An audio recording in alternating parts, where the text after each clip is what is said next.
하나님은 인간을 위해서 행복의 동산 에덴을 창설하셨습니다. 그런데 아담의 범죄로 행복의 동산 에덴을 상실하고 에덴 동산에서 쫓겨났습니다. 추방당했어요. 에덴 동산을 상실한 인간은 오늘 또 행복을 찾고 행복을 갈망하고 있는 거예요. 인간은 행복을 찾고 행복을 갈망하고 있지만 행복을 충족시킬 수 있는 능력을 상실했기 때문에 순간의 즐거움을 위해서 자신을 허비합니다.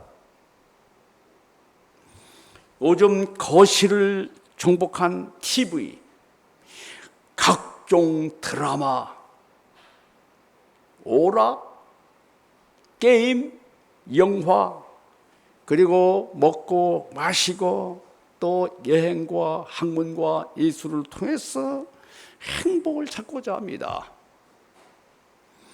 사람들은 재물의 소유 그리고 존귀에서 행복을 찾고자 합니다.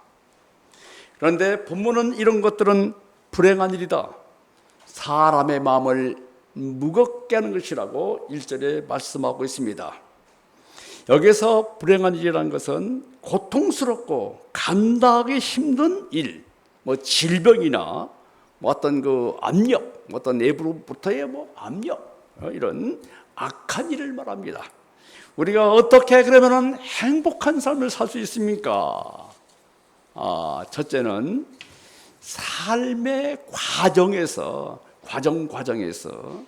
삶의 여정 속에서, 삶의 과정에서 행복을 누려야 됩니다.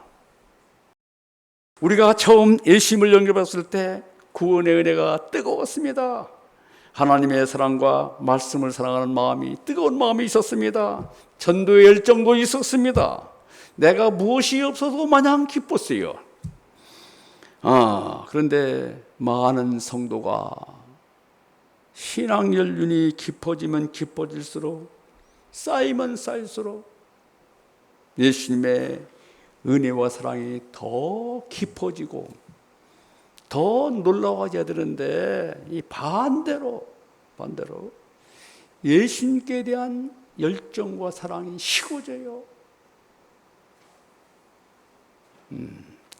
그래서 이런 말이 있습니다. 신앙 경력이 3년이면은 무덤덤해지고, 5년이 되면은 식어지고, 10년이 되면은 화석화된다, 이런 말이 있어요. 그러면 우리는 그러면 기쁨을 회복할 수 있을까? 어떻게 회복할 수 있을까? 어떻게 예수님의 첫사랑을 회복할 수 있을까? 마가복음 2장 22절은 이렇게 말씀합니다. 오직 새 포도주는 새 부대에 넣느니라. 예수님은 새 포도주입니다. 새 포도주는 예수님을 마음에 모시려면은 새 부대가 돼야 돼요. 새 부대. 새 부대의 반대는 낡은 가죽 부대입니다. 낡은 가죽 부대는 신축성이 없어요. 굳어 있어요. 딱딱합니다.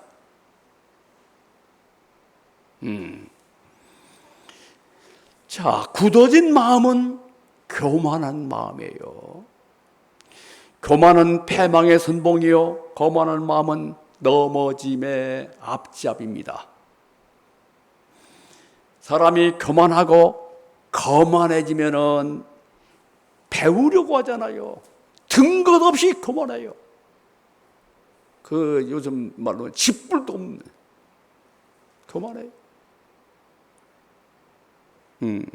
배우지 않으니까 믿음이 성장하지 않습니다. 믿음이 성장하지 않으니까 굳어집니다. 굳어지니까 간격이 없고, 간격이 없으니까 행복하지 않은 거예요.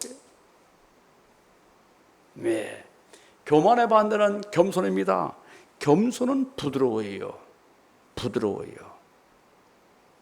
겸손은 배우는 마음이에요. 배우는 마음이 있을 때 믿음이 성장하잖아요. 믿음이 성장하니까 신앙생활에 기쁨과 감사와 감격이 넘치는 거예요. 또 죄사함의 은혜가 넘치는 거예요.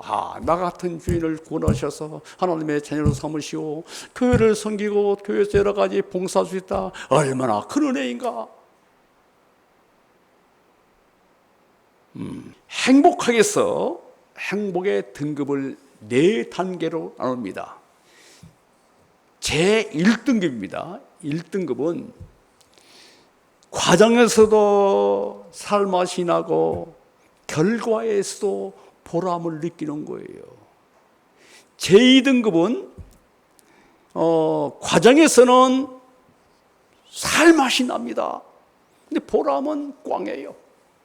그것은 순간의 쾌락을 위해 사는 사람들이죠. 그땐 순간순간적으로는 기쁩니다. 먹고 마시고 그냥 기쁘죠. 나중에 꽝이에요. 제 3등급은 과정에서는 살맛이 없지만 악전 고통을 통해서 결과는 보람이 있는 거예요.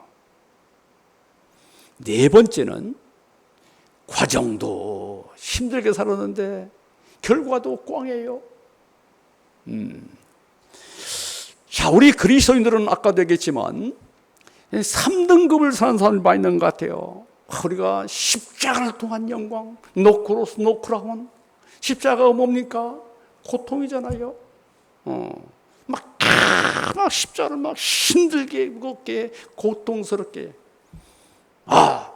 크라운이 있다.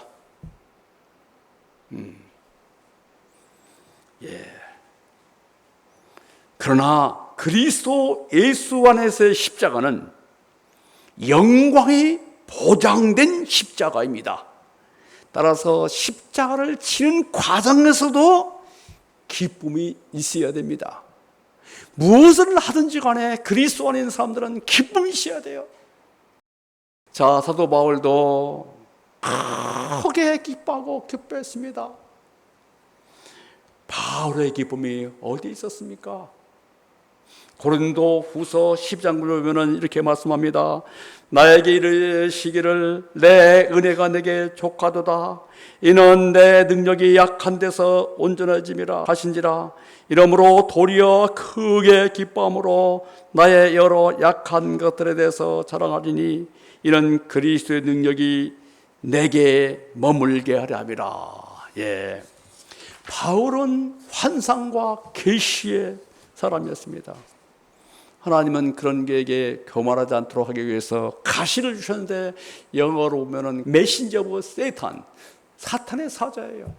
그러니 가시가 뭔지 모르겠지만 하여튼 가시로 인해서 날마다 고통을 느꼈습니다. 그래서 그는 하나님 이 가시를 제게 해 주십시오 기도할 때 No 하시면서 12장의 그 말씀을 읽어주시는 거예요. 내 은혜가 내게 족하도다. 이는 내 능력이 약한 데서 온전해지라. 그런 너무 고통스러워서 이 가시를 제게 해 주십시오. 내 은혜가 내게 족하다. 또 말씀하시는 거 세 번째, 하나님 정말 힘듭니다. 이 가시를 제거해 주십시오. 이 약을 먹지 않게 해 주십시오.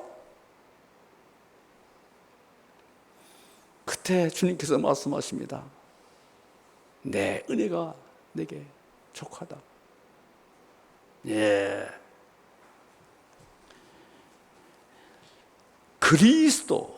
그리스도께서 그 말씀하시고 나서 이렇게 말씀하십니다. 이런 내 능력이 약한 데서 온전하여짐이라.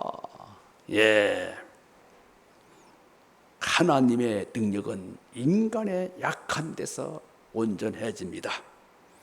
사람은 가시와 같은 고통과 질병, 슬픈, 고독, 환난 이런 것들 약해지잖아요, 마음이.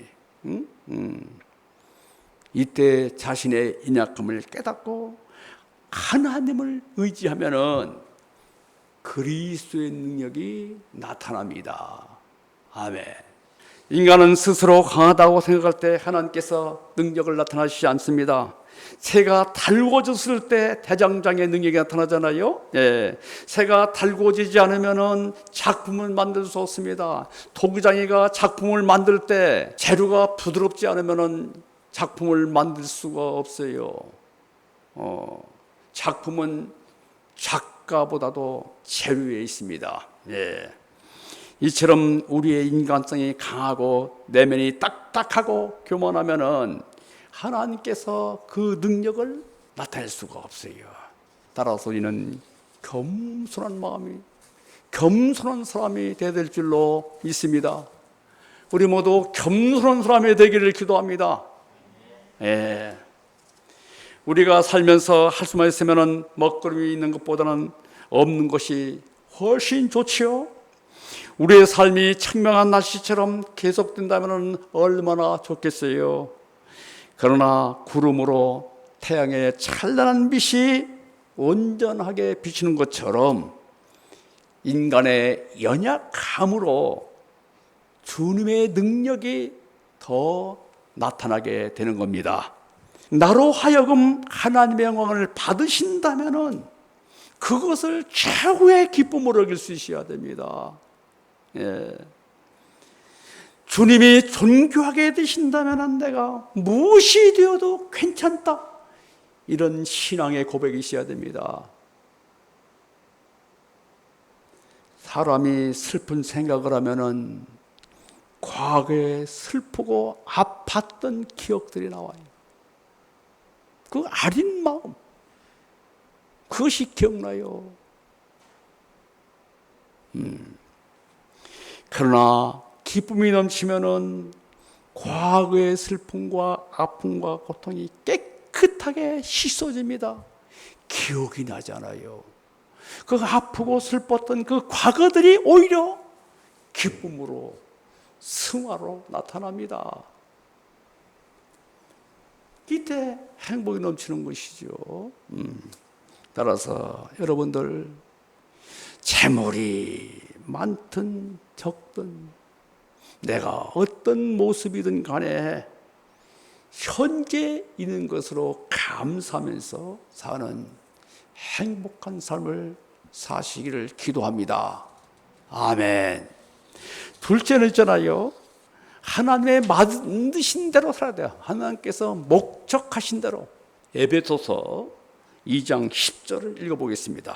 우리는 그가 만드신 바라 그리스도의 손에서 선한 일을 하여 지으심을 바라. 예. 하나님께서 우리를 좋은 일, 선한 일을 위해서 지으셨습니다. 그 선한 일이 뭐냐? 그것은 바로 예수 그리스도 안에서 하나님의 마음과 합한 사람이 되도록 한 거예요.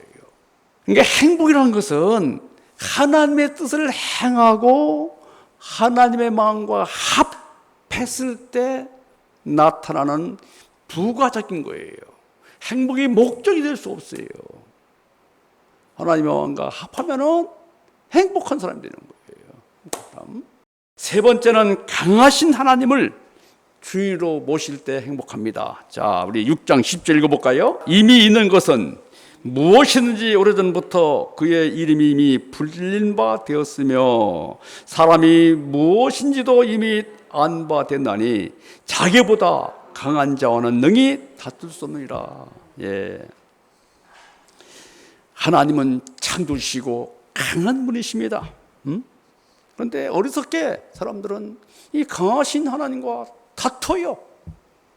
그러나 그리스도 안에서 구원받은 하나님의 백성은 강한 하나님이 나의 주인으로 모시는 삶이에요. 강하신 하나님과 다투지 않습니다. 강하신 하나님 말씀대로 살고 순종하는 겁니다. 10일 보면은 헛된 생명의 모든 날을 그림자같이 보내는 일평생의 사람에게 무엇이 낙인지 누가 알며. 예, 여러분들, 우리는 오늘의 삶을 다 알지 못합니다. 그런데 하물며 장래를 우리가 어떻게 알 수 있어요? 누구도 내일 일을 알 수가 없습니다. 오늘 내게 주어진 시간만이, 오늘 내게 주어진 생명만이 내 것이에요. 잠언에 이런 말 있습니다. 너는 내일 일을 자랑하지 말라. 하루 동안에 무슨 일이 일어나는지 내가 알 수 없습니다. 그러니까 하나님 앞에서 겸손해야 됩니다. 그리고 오늘 내 손에 주어진 돈만이 내 돈이에요. 이 주어진 내 돈을 정말 값지게 쓸 수 있어야 돼요. 그러므로 강하신 하나님의 뜻대로 순종하며 하나님의 영광을 위해서 순간순간 사는 것이 행복의 지름길입니다. 강하신 하나님의 손에 맡기고 순종하는 것만이 복됩니다. 하나님을 내 생명의 주인으로 섬길 때 진정한 행복이 있습니다. 행복이 무엇입니까? 이 세상의 모든 것을 얻다고 행복한 것은 아닙니다. 성경은 오히려 이런 것들이 불행한 일이라고 말씀합니다. 그러면 어떤 사람이 진정으로 행복한 사람입니까? 예수님 안에서 삶의 과정에서 행복을 누리는 사람입니다.